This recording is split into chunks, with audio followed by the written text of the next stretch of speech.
महत्त्वाची बातमी मुंबईत राष्ट्रवादीला सोबत घेण्यास मलिकांमुळे अडथळा आहे। नवाब मलिकांचं नेतृत्व भारतीय जनता पक्षाला मान्य नाहीये। नवाब मलिकांकडे नेतृत्व नसेल तरच युती होईल। अमित साटम यांनी आता भारतीय जनता पक्षाची भूमिका स्पष्ट केली। तर विरोधाचं फक्त नाटक करतात असा टोला आता भास्कर जाधवांनी लगावलेला आहे।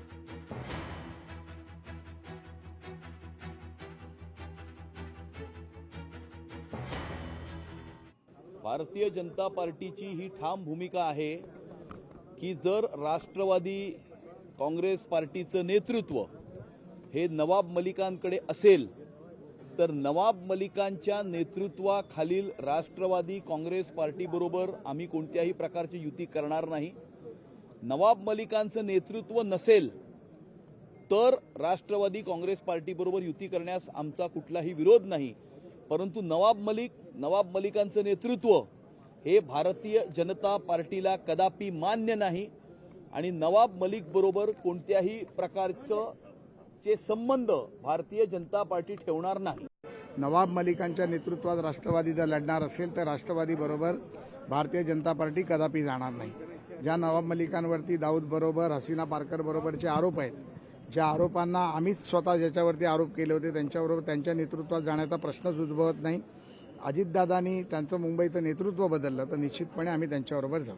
भाजप काही करू शकतात, कारण ज्या वेळेला अजित पवारांना तोडलं, शरद पवारांपासून राष्ट्रवादी त्यांना दिली, देताना सगळं देत आहे। आमचं पण धनुष्यबाण ज्या पद्धतीने दिलं गेलंय, मिळवलं नाहीये, दिलं गेलंय। मिळवणं वेगळं, त्याच्यावर त्या धनुष्यबाणावर हक्क सांगणं वेगळं, हे दिलं गेलंय। तुम्ही नीट राहा, नाही तर तेही काढून घेऊ, आणि ते नीट राहावं, ते मिळावंच म्हणून पाहिजे ती चाटीगिरी आम्ही करू। आता अजित पवारांची वेळ आहे, महापालिका होऊन जाऊ दे, परत कोणाची वेळ येते ते आपल्याला कळेल। नवाब मलिक, आता हा नवाब मलिकांचा मुद्दा काय आहे?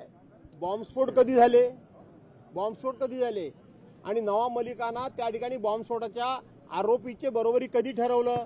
खरं तर अनिल देशमुख जे राज्याचे गृहमंत्री आहेत ते आणि नवाब मलिक यांच्यावर प्रचंड अन्याय या सत्ताधाऱ्यांनी केला। मी स्वतः ज्या वेळेला नवाब मलिक आमच्याबरोबर नाही असं सांगितलं, त्यावेळेला नवाब मलिकांचा सीट नंबर काय आहे आणि तो सीट नंबर कोण देतं? अध्यक्षांच्या ऑफिसमधून दिला जातो, सचिवालयातून दिला जातो।